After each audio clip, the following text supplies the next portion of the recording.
Alliance Assurance, partenaire de l'invité du direct. Alliance Assurance, avançons en toute confiance.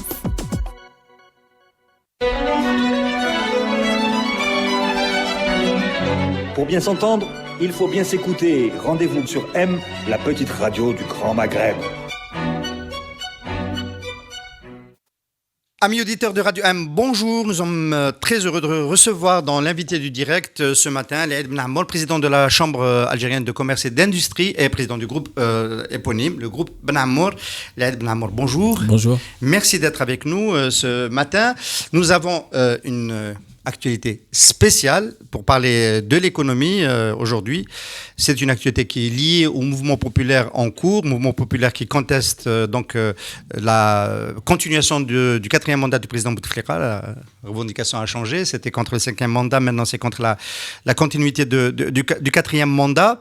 Ça a eu des impacts, ça a eu forcément un impact sur le monde des affaires, sur la production, puisque notamment il y a quelques jours, il y a eu un mouvement de grève qui s'est déroulé en Algérie, il y a eu un appel à la grève générale. Est-ce que vous, en tant que chef d'entreprise, en tant que président de la CACI, vous êtes inquiet sur l'évolution des affaires, de la production, de l'activité économique sur les prochaines semaines ? Merci. Vous savez que les opérateurs économiques sont une partie du peuple. Donc, on ne fait que suivre ce que demande le peuple. Et là, on est fiers de notre peuple et de notre population et de notre jeunesse. Je vais tout d'abord remercier cette jeunesse qui nous libère aujourd'hui et qui nous donne du courage et qui nous impressionne. Pas seulement nous, en tant qu'Algériens, mais le monde entier. Donc, rien que pour ça, je ne pourrais qu'être optimiste. Oui, alors, Laïd Ben Amour, qu'on s'entende bien, il n'y a pas que la jeunesse dans la rue.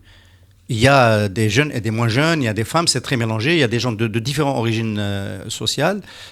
C'est quand même important de le rappeler. Hein. Non. J'imagine. Non. Quand je dis jeunesse, je dis que je parle de la majorité. On est un pays quand même à majorité jeune, donc je tire ma référence à la jeunesse. Mais bien sûr qu'on a vu sur ces différentes manifs, des vieux, des moins vieux, des plus vieux, des femmes, des jeunes filles, des bébés, donc c'est toute l'Algérie qui se réveille. Et là, je pense qu'on ne pourrait qu'être optimiste, c'est vrai. Et je pense l'Algérie quand même a été, et le peuple algérien a été très très très patient pendant quand même plus de 20 ans. Donc aujourd'hui, je sais que ça va être difficile. C'est pas pour faire peur à notre population, mais je sais ça va être difficile, mais je pense qu'on pourra vaincre ça avec la sérénité, avec la résilience et avec beaucoup de sagesse et surtout beaucoup et surtout la solidarité. Alors là, c'est Laïd Ben Amour, le citoyen qui s'exprime. On peut être effectivement en tant que citoyen que d'accord avec ce que vous dites. Le président de la Chambre algérienne de commerce et d'industrie, est-ce qu'il n'a pas un souhait particulier ? Par exemple, que la transition qui va s'engager, probablement, soit peut-être la plus courte possible, qu'il n'y ait pas beaucoup trop d'incertitudes pour que les affaires, l'investissement, on a besoin d'emploi, on a besoin de croissance économique, ne retombent pas. Certainement. On souhaiterait avoir des résultats le plus tôt possible. Ça serait bien pour tout le monde et pour tout le pays. Autant que président de la Chambre de commerce, je discute avec mes confrères et bien sûr qu'on est un peu inquiet sur la situation. On a besoin d'avoir plus de visibilité, on a besoin de nous projeter sur l'avenir. Et c'est des règles quand même universelles. On a besoin de visiter pour pouvoir se projeter sur l'avenir. Les opérateurs ou les IDE aujourd'hui, je pense qu'ils sont un peu inquiets. C'est normal, mais ils sont beaucoup plus, je pense, et en discutant avec eux aussi, ils sont plus rassurés et ils nous encouragent.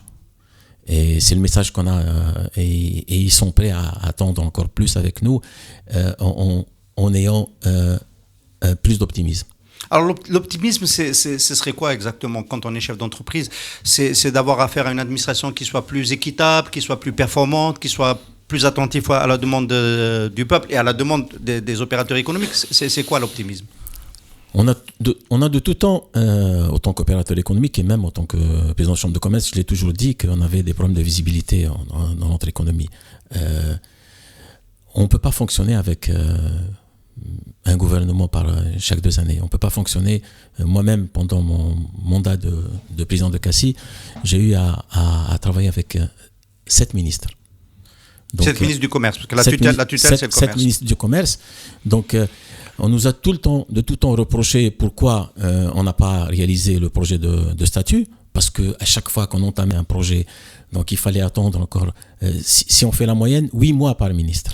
Donc, on ne peut pas, à chaque fois qu'on arrive à aboutissement, il y a un autre ministre qui arrive et il faut encore tout expliquer de nouveau et refaire de nouveau. Donc, à chaque fois qu'on faisait un programme avec un ministre, il fallait encore attendre le prochain. Et là, on voit que chaque ministre qui vient, il vient avec une nouvelle politique.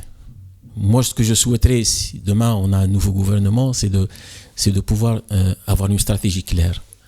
Et la première stratégie d'abord, la première chose qu'on doit faire, c'est de libérer l'investissement, libérer l'entreprise et libérer l'acte d'entreprendre. Ouais, on va pouvoir en parler évidemment de cette réforme qui pourrait permettre à l'économie de décoller, mais en vous écoutant, je trouve quand même que c'est paradoxal d'avoir eu 7 ministres du commerce, alors que là, de ceux qui voulaient le 5e mandat, c'est la stabilité. En fait, il n'y avait pas de stabilité. Il y avait une stabilité peut-être à la tête de l'État, mais pas dans la gouvernance économique. Je vais sauter de la stabilité ministérielle à la stabilité juridique qu'on a aussi à chaque fois on a contesté. C'est qu'aujourd'hui, on ne peut pas se prolonger ou se projeter sur les moyens long terme en n'ayant pas de stabilité juridique. Aujourd'hui, on fonctionne à la loi de finances. La loi de finances, elle n'est pas là pour dicter une économie. Elle est là juste pour régler les budgets de l'État, mais pas pour dicter l'économie ou se projeter sur l'économie. À chaque fois, on attend que la loi de finances. Je pense qu'il faut avoir une stratégie claire, une stratégie où il y a plus de transparence, où on pourrait éradiquer la bureaucratie et assainir toutes les administrations. Oui, alors, l'Aïd Ben Amour, le groupe Ben Amour est historiquement basé à l'est du pays, Guelma, Annaba. Vous connaissez bien l'expérience tunisienne, notamment l'expérience de la révolution du Jaspin, la révolution tunisienne. Est-ce qu'on peut imaginer que des chefs d'entreprise algériens puissent jouer un peu le même rôle que le patronat tunisien, qui a créé un partenariat stratégique avec l'UGTT pour conduire le changement et être une partie du changement? Il y a un prix Nobel d'ailleurs qu'a reçu le patronat tunisien, au même titre que le GTT, pour avoir réussi à construire un pacte de la transition. Est-ce qu'on peut imaginer que vous, chef d'entreprise, pour partie, pas tous nécessairement, mais puissiez jouer ce rôle en Algérie? Moi, je dirais que la révolution algérienne n'est pas comparable à la révolution tunisienne. Et on ne peut pas comparer la révolution algérienne à toute révolution dans le monde. Je pense que on a essayé de faire des pactes avec les syndicats, mais c'était pas. Quand je dis syndicats, je ne pense pas nécessairement le GTA. Oui. Je pense qu'aujourd'hui, on a besoin de dialoguer avec tous les acteurs économiques, de discuter avec tous les acteurs économiques et de tracer une économie claire et une économie transparente et aussi un échange entre les différents opérateurs et trouver et tracer une voie ou tracer une stratégie qui pourrait au moins faciliter l'acte. Et je reviens toujours à l'acte d'entreprendre. Alors, l'acte d'entreprendre étant. Alors, mais maintenant, vous êtes quand même. Là, on va en parler, l'acte d'entreprendre et comment on pourrait le débloquer durant la période de la transition déjà pour les premières mesures. Mais pour les semaines qui nous attendent, est-ce que vous sentez autour de vous peut-être des réflexes un peu prudentiels, de report de décisions d'investissement, de partenaires étrangers qui peut-être vont attendre avant de s'engager sur un projet sur lequel ils étaient déjà engagés ou sur le point de l'être en Algérie? C'est quoi le retour de votre environnement d'affaires? Non, je vais peut-être dire le contraire. C'est que beaucoup de gens attendent l'Algérie aujourd'hui et se sentent en sécurité en Algérie parce qu'ils voient ce qui se passe en Algérie. Ils voient que toute cette solidarité populaire qui qu'on voit et qui donne encore plus d'envie d'investir en Algérie. Et je ne vois pas qu'il y ait... En général, les révolutions font un peu peur aux investisseurs quand même. En Tunisie, moi j'ai vu des chefs d'entreprise qui en 2011-2012 qui ont beaucoup attendu le retour des investisseurs, de partenaires étrangers. Je ne sais pas, mais j'ai déjà dit que la révolution algérienne n'est pas comparable à la révolution Elle est plus rassurante, c'est ça? Elle est plus rassurante. Et je l'avais dit déjà, je pense que je l'avais dit en 2011 avec toi, quand tu étais parti en Tunisie, je t'ai dit que la Tunisie, ça va être le chaos. Et je l'avais déjà prédit ça depuis 2011, parce qu'il y a eu une transition un peu violente.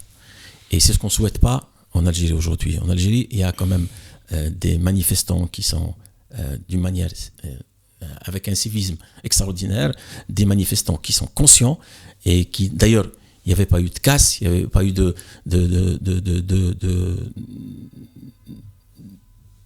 Les gens se sont bien conduits, effectivement. Les gens se sont très bien conduits. C'est une très grande surprise, y compris un peu pour nous. Il faut dire la vérité. Donc c'est pour ça que je suis optimiste.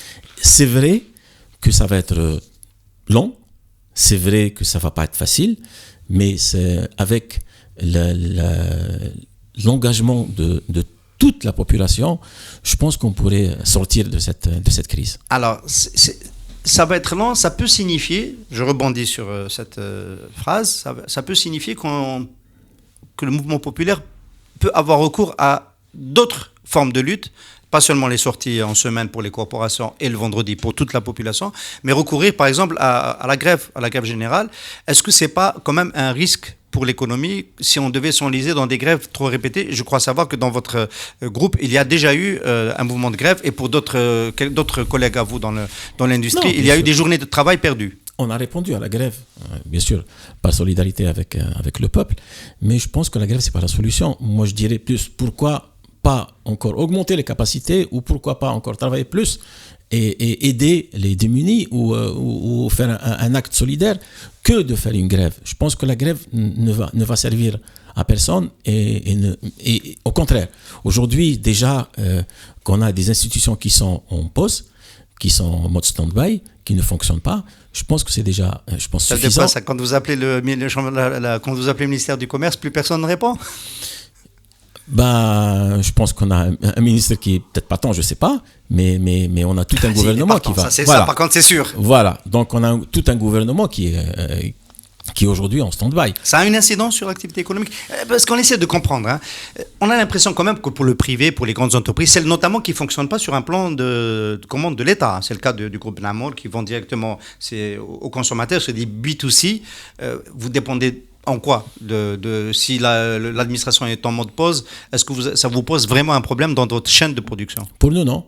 Du tout, parce que c'est vrai qu'on ne dépend pas de l'État. On n'a jamais travaillé avec l'État ni avec une commande publique. On travaille avec les agriculteurs. On leur donne de la semence et des plants, et ils nous donnent de la tomate, et on les paye.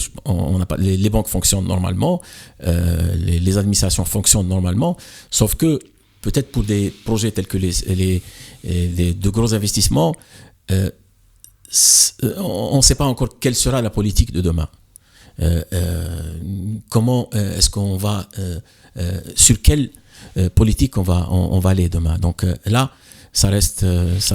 On ne sait pas sur quelle politique on va aller. Ça va peut-être dépendre de la période de transition et de la qualité du contenu de cette transition-là. Vous la verrez comment, la transition? Parce qu'il y a plusieurs points de vue. Il y en a qui disent qu'il faut une période longue pour tout remettre à plat, y compris changer la Constitution. C'est la feuille de route du président Bouteflika qu'il veut conduire, mais bon, qui peut lancer et partir avant à la fin de son 4e mandat. Est-ce que vous êtes pour une période courte, où on revient aux élections présidentielles rapidement, ou pour une période un peu plus longue où on pourrait passer par une refonte de la Constitution, voire une assemblée constituante? Qu'est-ce qui est plus sécurisant pour l'activité économique? En tant que citoyen, en tant qu'opérateur économique, il faut construire dans une période longue et sortir avec une feuille de route qui est encore plus claire, que de faire dans la précipitation. Et peut-être que là, on aura plus de difficultés. D'accord, ça me surprend un petit peu, parce que quelques-uns de vos collègues sont plutôt pour revenir aux élections présidentielles assez vite, qui ne sont pas nécessairement pro-système et pro-Bouteflika, mais qui redoutent un petit peu une période de transition où on est en dehors de la Constitution. Mais bon, évidemment, ça permet aussi de bâtir sur du solide, si on prend un peu de temps.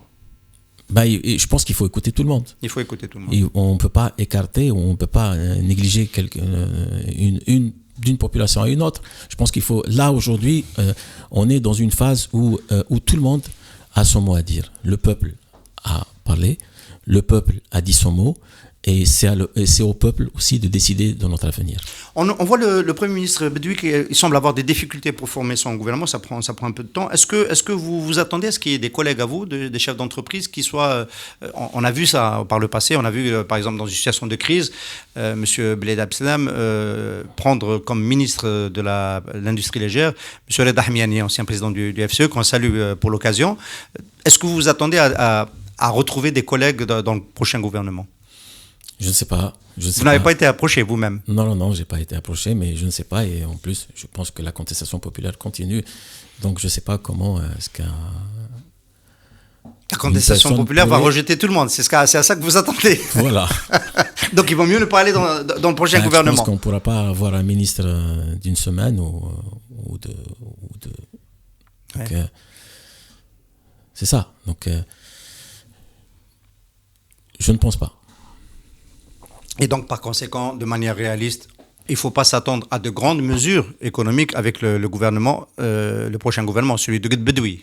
On ne peut pas imaginer qu'il puisse prendre des grandes mesures économiques du style libérer l'investissement, faire la réforme du système financier qui en a besoin, rendre l'exportation, on va en parler tout à l'heure, plus performante. C'est difficile d'attendre du prochain gouvernement qu'il engage de telles réformes. Dans le contexte politique d'aujourd'hui. C'est le peuple qui décide. Donc il faut tout ça ne peut être engagé qu'avec un gouvernement qui a été légitimé par le mouvement populaire. C'est plutôt cela. Moi, je pense que tant que le peuple n'a pas adhéré à cette démarche, je pense que ça serait difficile aujourd'hui de l'imposer encore. Et c'est ce que je n'arrive pas à comprendre. Pourquoi on insiste et on persiste à faire passer certaines choses alors que le peuple a dit son mot. Et je pense que je ne sais pas combien de millions il y avait vendredi passé. On parle de 4, 5, 6, 7, 8, 9, 10 minimum. Ce que disait un de nos confrères, il parlait que pour faire un référendum, je pense que 7, 8 millions pourraient être suffisants. On n'a jamais dépassé les 5, 6 millions. Oui. Je pense qu'aujourd'hui, on a un référendum populaire extraordinaire qui dit qu'il nous faut un changement et qu'il nous faut de nouvelles têtes ou de nouvelles ou des personnes en qui on pourrait avoir confiance pour pouvoir continuer, pour pouvoir construire. Je pense qu'aujourd'hui, on est en train de perdre beaucoup de temps et là, ça devient un peu lourd pour notre économie. Là, Ibn Amour, vous avez démissionné après le 22 février du Forum des chefs d'entreprise, dont vous étiez un des animateurs les années d'avant, mais peut-être pas sur le dernier mandat, sur notamment le mandat d'Ali Haddad. Est-ce que vous diriez que le FCE a raté la possibilité de rendre plus performante l'économie algérienne et peut-être de mettre le régime politique à l'abri de ce qui est en train d'arriver? Ou je dirais oui. Tout d'abord parce que nos interlocuteurs qui étaient le gouvernement, parfois ne pouvaient pas décider sur beaucoup de choses. Parfois parce qu'on était sur un calendrier 2019. Donc pendant les 2 dernières années, on ne pouvait rien faire. Donc il fallait seulement attendre cet événement et cette date. Aussi parce que il n'y avait pas une stratégie claire pour pouvoir construire, mais seulement on répondait un peu à certaines demandes du gouvernement pour fonctionner. Ça a été beaucoup le cas, peut-être effectivement, ces 2 dernières années, mais le FCE, moi je me rappelle des 50 propositions du FCE, je crois que c'était du temps de Reda Hamiani. Le FCE a aussi joué un rôle de force de proposition qui, dans le cadre de la tripartite, etc., aurait pu faire avancer les choses. Qu'est-ce qui a coincé? C'est le gouvernement qui était autiste, c'est au-dessus. À quel moment on a perdu cette capacité pour le FCE d'être une force de changement au niveau économique? On a voulu bien faire en organisant le FAIA, le Forum africain. Et on avait mis beaucoup de temps, de notre temps, et aussi beaucoup de moyens pour faire réussir et pour donner un peu cette image à notre pays et inviter beaucoup d'opérateurs économiques et médiatiser cet événement. Le premier jour de l'événement, ça... On peut rappeler à nos amis auditeurs que le gouvernement a quitté au moment où le président du FCE a pris la parole, M. El Haddad, le Premier ministre, et tout le gouvernement présent a quitté la salle. C'était l'époque Abdelmalek Sellal. C'est un coup qui a été porté au FCE, un coup très dur, mais pas seulement. On considère que c'est un coup qui a été porté à l'image. On a été reçu à plusieurs reprises aussi par le Premier ministre, à qui on a présenté des propositions et qui n'ont jamais vu le jour. Donc, on ne faisait que tourner un peu sur les doléances, mais il n'y avait pas de répondant. Donc, à un certain moment, on avait compris que malheureusement, nos gouvernants étaient là juste pour gérer leur stratégie était déjà tracée et que nous étions là juste pour appliquer cette stratégie. Est-ce qu'il n'y a pas eu chez vos collègues chefs d'entreprise un calcul qui s'est avéré faux, selon lequel, avec la présidence Reda Ahmiani, bon, c'était pas un opposant, Reda Ahmiani c'est un gentleman, mais il avait une relative, on va dire, indépendance d'expression. Moi, je me rappelle l'avoir reçu dans ce forum de l'invité du direct, où il était contre les prolongations de la loi de finances complémentaire de 2009. Il le disait dans un langage très critique. Est-ce qu'il n'y a pas eu ce calcul de penser qu'avec Ali Haddad, dont on savait qu'il était proche de la famille Bouteflika, les chefs d'entreprise, le forum des chefs d'entreprise, allait mieux faire avancer son agenda? Et finalement, ce n'est pas ce qui s'est passé. C'est ce qu'on croyait. C'est ce qu'on croyait. Et c'est pour ça d'ailleurs qu'on a tous milité et tous quand même donné de notre temps et donné de tous nos moyens pour faire réussir cette démarche. Et créant plus de proximité avec les pouvoirs publics, c'est pas pour régler nos problèmes, mais c'est beaucoup plus pour faire passer, pour régler les problèmes économiques qui sont là. Alors que au fil des années, on a vu que ça n'avançait pas et ça ne pouvait pas évoluer parce que eux, ils avaient un agenda et nous avions un autre. Donc, on n'était pas du tout sur la même longueur d'onde. Parce que parfois, malheureusement, entre gérer un pays et gérer des carrières, c'est un peu difficile. Eled Benamor, j'imagine que ce constat, vous êtes, on va dire, un brillant chef d'entreprise, vous avez construit un des groupes les plus actifs en Algérie, ça vous l'avez compris un peu tôt quand même. Est-ce que vous ne regrettez pas de ne pas avoir peut-être pris vos distances du FCE un peu plus tôt? Non, non. Jusqu'à la dernière minute, je voulais quand même, jusqu'à la dernière minute, plus d'une année où j'ai compris que je ne pouvais plus rien faire. Mais avant, j'ai toujours cru qu'on pouvait faire changer les choses. On a quand même débattu de certains sujets. Moi-même, j'ai discuté avec les différents premiers ministres qui sont passés. Le problème des transferts sociaux, on en a parlé. Malgré que même mes confrères m'avaient dit de ne pas parler de ce sujet, mais je l'ai quand même présenté au Premier ministre, parce qu'aujourd'hui, si on fait des subventions, les subventions sont censées aller vers les personnes démunies ou vers les personnes nécessiteuses. Alors qu'aujourd'hui, toutes les subventions qui se font en majorité vont beaucoup plus aux industriels et aux opérateurs économiques qu'aux démunis. Donc, il fallait mettre en place des mécanismes pour pouvoir mieux contrôler, réduire et d'ailleurs, le président lui-même l'a dit dans son discours qu'il fallait cibler les subventions. Donc, c'est ce qu'on avait demandé à chaque fois, mais... Le président du FCE. Non, le président de la République. J'arrive pas à me rappeler d'un discours du président de la République. Il avait parlé de ciblage des subventions dans un de ses discours. Une de ses lettres. Une de ses lettres. Donc, nous étions contents quand on avait vu ça, mais ça ne venait pas et on a continué à toujours à en débattre avec les pouvoirs publics, mais ça n'arrivait pas. Le problème de visibilité vis-à-vis des contrôles de change, le problème de libération des investissements à l'étranger aussi, le problème de visibilité pour juridiquement, c'est-à-dire que donc c'est l'instabilité juridique aussi nous pesait. Donc on attendait à chaque 6 mois, il y avait une loi. Je pense qu'aussi interdire les importations avait aussi fait du mal. Je suis pas importateur, je suis producteur, mais transformateur. Transformateur, mais je ne suis pas contre le producteur. Mais si on doit vraiment réduire les importations, on doit mettre des taxes, mais on ne doit pas interdire l'acte d'importer. Donc, toutes ces décisions ont fait un peu de mal à l'économie nationale.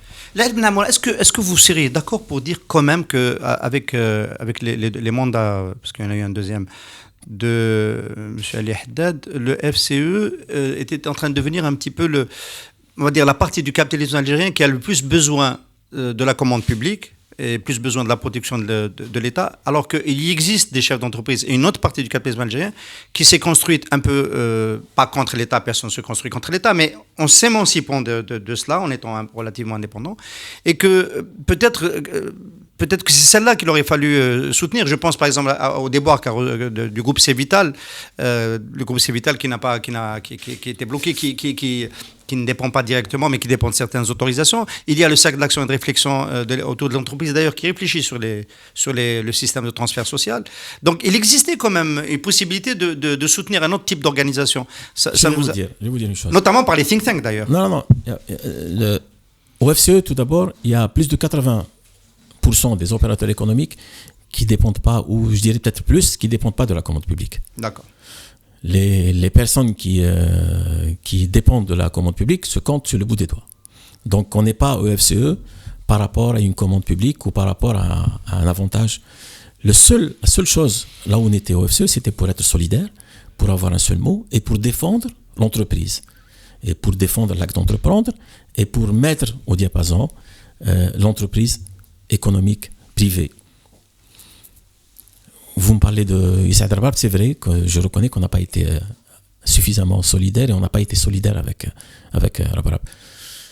Je vous dirais que moi-même qui suis vice-président du FCE, j'ai eu beaucoup de déboires et beaucoup de difficultés dans mon entreprise, sauf que moi je ne communiquais pas dessus.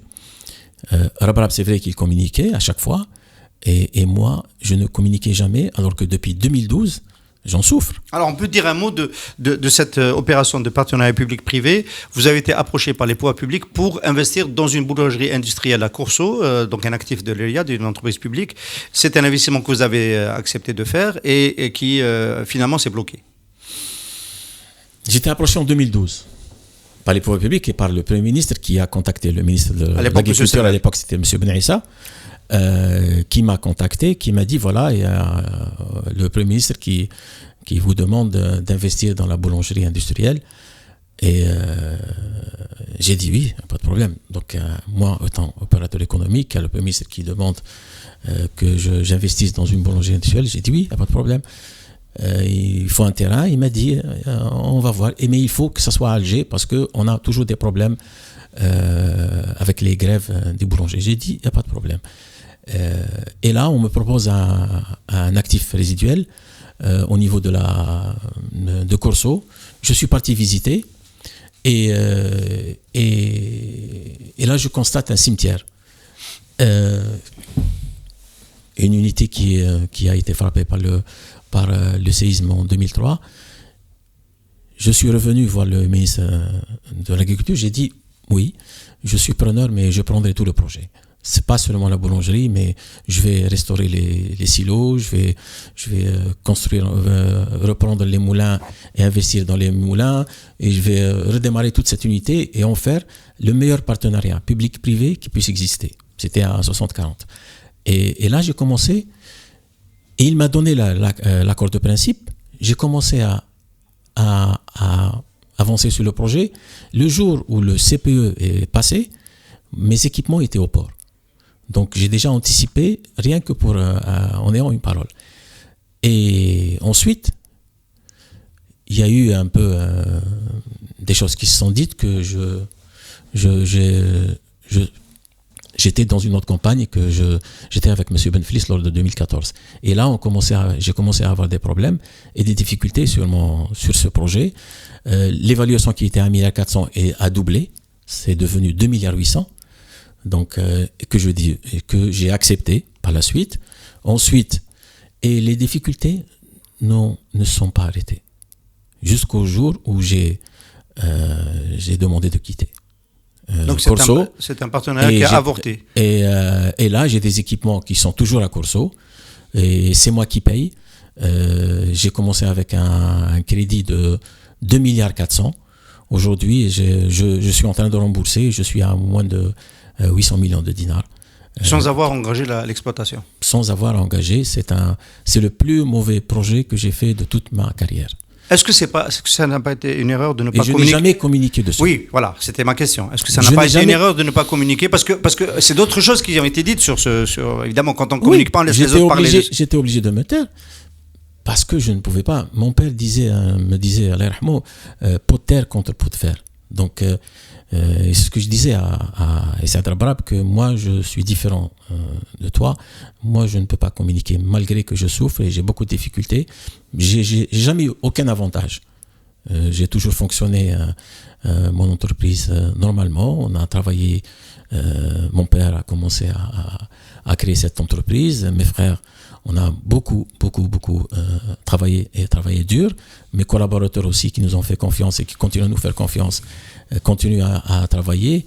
Et c'est seulement grâce à mes collaborateurs, à mes frères et à mon père qu'on a réussi. Je ne dois rien à personne. Quand on entend ce récit sur un investisseur qui vient un peu à la rescousse d'une requête d'un Premier ministre, un investissement à Alger pour réguler l'offre de pain, etc., pour quelque part aussi acheter de la paix sociale. Donc un investissement qui est supposé être un investissement ami, qui permet aussi de diversifier l'activité, de moderniser l'économie, de restituer un site qui appartenait à l'économie publique en détresse, et que ça finisse par être bloqué sur apparemment un critère politique. Benflis. Ça nous fait penser aussi à Rabrab, qui est aussi un créateur d'emplois, qui est premier créateur d'emplois dans le privé algérien, etc., et qui est bloqué dans ses extensions, Abjaïa et tout. Est-ce que ce n'est pas une forme d'aveuglement stratégique de bloquer des investissements qui, en définitive, si on devait les accumuler, parce qu'il n'y a pas que vous êtes les plus visibles, les autres ne sont pas visibles. Mais... Je l'ai dit au départ et je vais le dire encore en pratique. Au départ, je l'avais dit en théorie, là je le dis en pratique. Un Premier ministre qui vous appelle et qui vous demande d'investir dans un projet, un Premier ministre qui vous engage dans un projet et vous vous donnez à fond. Et ensuite, il vous lâche. Et lui était Premier ministre. Et à la fin, c'est lui qui est convaincu que le partenariat public-privé ne fonctionnera jamais. Et il l'a dit en public. On parle de M. Sellal. Oui, on parle de M. Sellal. Donc, je ne sais pas comment on peut comment on peut établir cette relation de confiance. C'est ça le problème, c'est que, et je pense que c'est ça le soulèvement populaire aujourd'hui, c'est qu'il n'y a plus cette confiance. Quand on n'a pas confiance, on peut rien faire ensemble. On ne peut pas construire, on ne peut même pas se parler. Et c'est ce qui se passe aujourd'hui. Alors, vous, dans votre cas, vous avez essayé de récupérer vos actifs et développer ce projet de boulangerie industrielle dans votre fief à Annaba. Oui. Et c'est possible? Inch'Allah, c'est possible. Parce que nous, on avait bien vu le projet arriver. On pense 500 000 baguettes jour, oui. c'est important. Avec à la même échelle, vous pouvez le faire à la même échelle. On a investi, on a tout engagé. On avait même quand on était avec cette entreprise publique, on avait même la caution solidaire qu'ils ne voulaient pas prendre. Nous avons accepté de donner toutes les garanties à 100%. Donc, ils n'avaient aucun risque. La seule chose qu'ils ont fait, c'était de détruire ce projet et de détruire ce rêve. C'est tout. Mais sinon, ils n'avaient pris aucun risque avec nous. Le terrain appartenait à la commune, nous avons tout régularisé. Les bâtiments, nous avons construit un bâtiment neuf. C'est-à-dire que nous avons restauré, qui nous a coûté beaucoup d'argent et qu'on a laissé. Et qu'on laisse aujourd'hui. On avait refait toute l'administration qu'on a laissé. Donc, pas seulement ce qu'on a perdu, mais on a engagé encore de l'argent dans cette unité qu'on laissera demain, enfin qu'on laisse aujourd'hui, qu'on a laissé, qui nous a coûté plus de... Même le crédit, on l'a payé, qui était censé être bonifié, on l'a payé à 5,25. Donc, seulement sur la différence du crédit bonifié qui était au départ, ensuite, on nous a transformé la chose, on a payé seulement pour le crédit, ça nous a coûté 300 millions de dinars, c'est que 30 milliards de centimes seulement pour le financement. Pour le crédit, la différence entre le taux bonifié et le taux normal. Donc, et malgré ça, on n'a jamais parlé. On n'a jamais dit. Et tout le monde, on voyait sur les réseaux sociaux, il y avait des gens qui commentaient, vous avez pris Corsoa au dinar symbolique, vous avez pris je ne sais pas quoi, alors que non, nous n'avons rien pris. Et celui qui peut prétendre, ou qui prétend qu'on a eu un avantage quelque part dans tout le pays, ben, je dirais, je suis là et je suis à l'écoute. On va faire une dernière comparaison avec la Tunisie avant de finir sur l'exportation et le travail de la CACI que vous présidez sur le chantier de l'exportation, peut-être le plus important qui nous attend pour les prochaines années. Est-ce que vous diriez qu'il s'est un peu passé quand même, parce que moi je vois quand même qu'il y a une grande partie du patronat algérien qui lâche complètement le régime sur le plan... Dans la rue, j'ai rencontré des chefs d'entreprise, c'était totalement insoupçonné, je ne vais pas citer de nom pour ne gêner personne, mais totalement insoupçonné.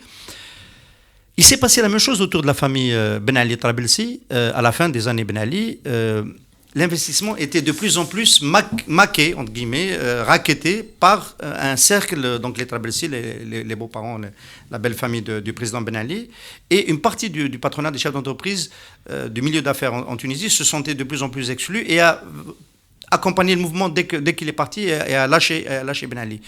Est-ce que ces dernières années, moi je l'ai un peu dit, mais je voulais avoir l'opinion du chef d'entreprise et de l'ancien vice-président du FCE que vous êtes. Est-ce que ce n'est pas aussi un peu cela que nous vivons, un resserrage sur les intérêts d'un clan qui est de plus en plus petit et qui fait que les autres ne sont pas satisfaits et les autres vont rejoindre le mouvement populaire? Moi, je vais finir avec un optimisme. Je dirais que 80% des opérateurs économiques algériens ont subi beaucoup plus ce système. Et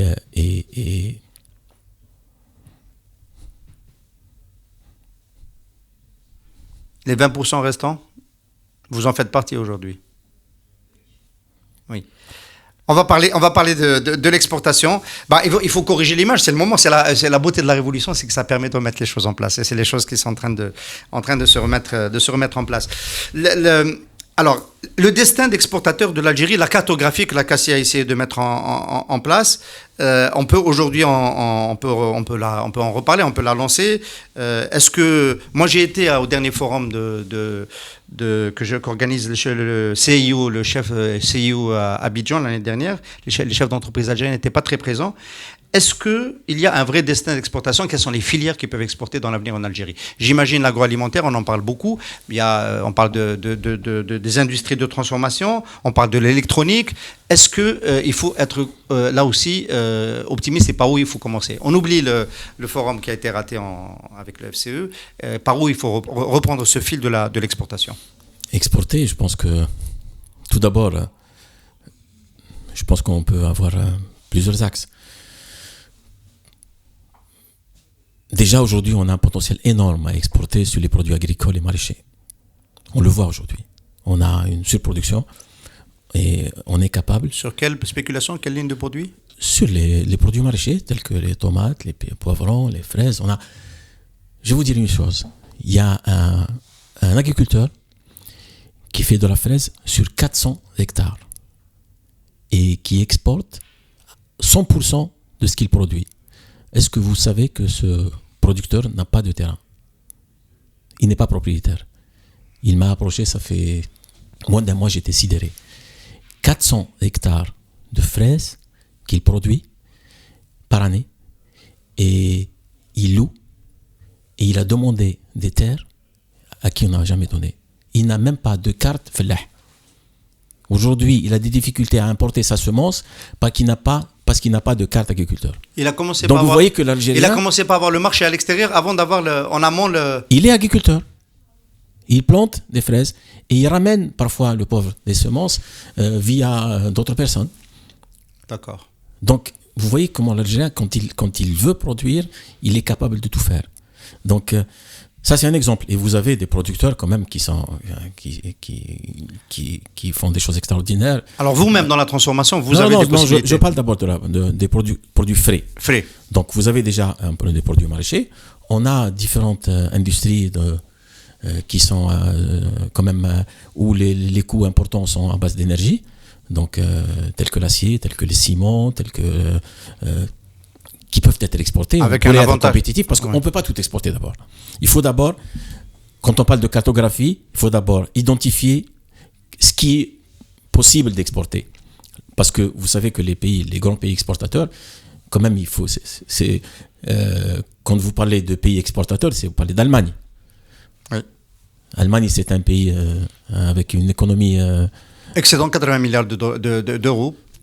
Mais tout d'abord, c'est excédent d'exportation. Mais tout d'abord, c'est une grande économie, c'est pas l'Algérie.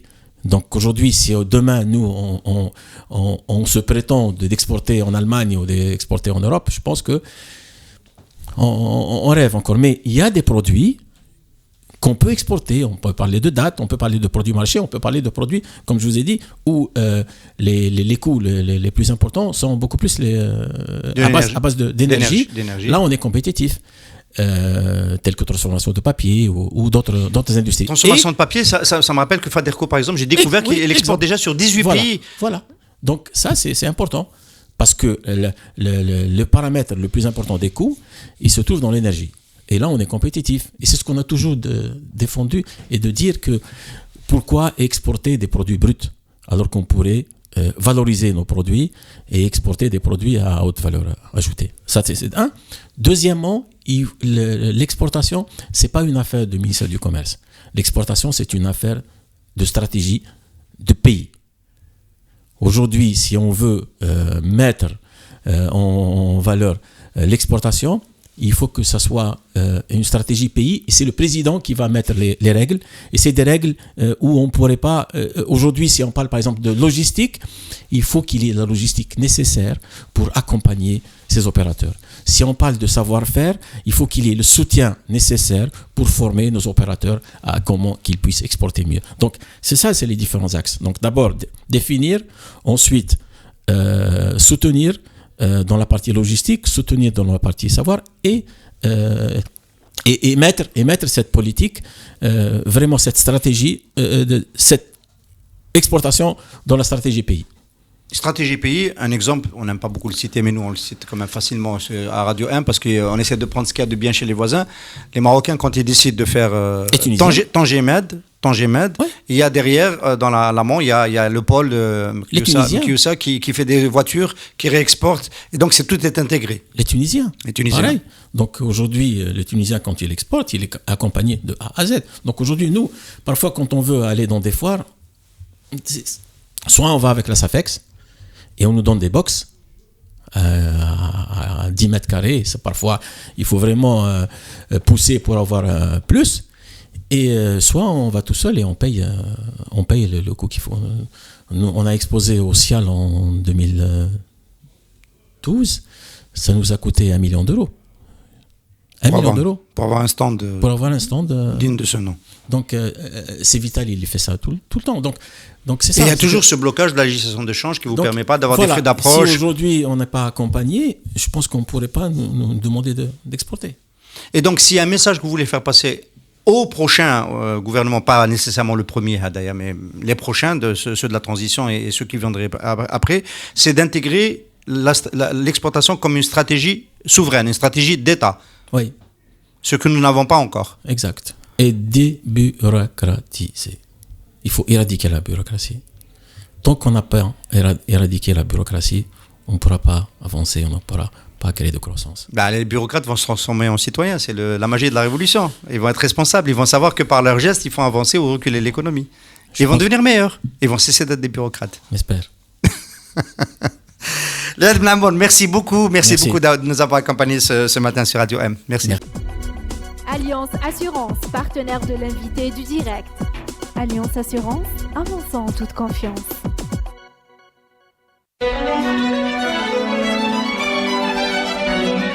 Pour bien s'entendre, il faut bien s'écouter. Rendez-vous sur M, la petite radio du Grand Maghreb.